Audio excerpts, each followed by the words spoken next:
Hello and welcome back to The Note, back in New York today where it's been a busy day.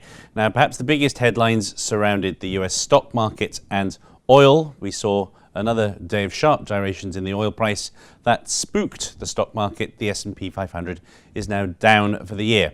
Now it's popular to blame almost all of what's happened to the stock market on the energy sector, and there is some reason for that, but as this chart shows, that can be very much overdone. The green line there is the S&P 500 energy sector. Obviously had a horrible time of it this year. Investors really hadn't expected the oil price to stay where it is.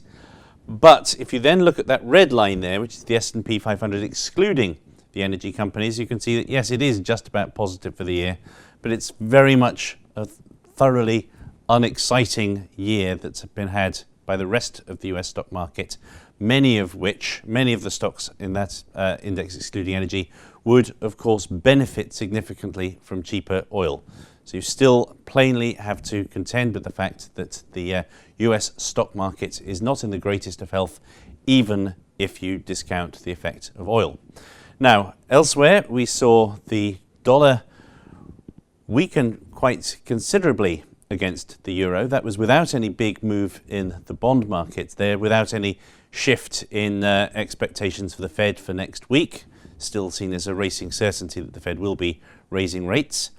Meanwhile, you also saw the dollar strengthen against emerging market currencies, spectacularly so in the case of the South African rand.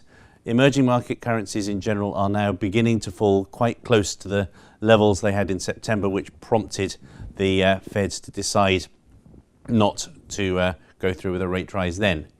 Perhaps most importantly for the long term, however, I'd like to show you this chart coming up, which is of the Chinese currency. Obviously the single scariest moment, as far as many in world markets were concerned, of 2015 was when the Chinese allowed their currency to devalue very sharply by its own standards in the middle of August.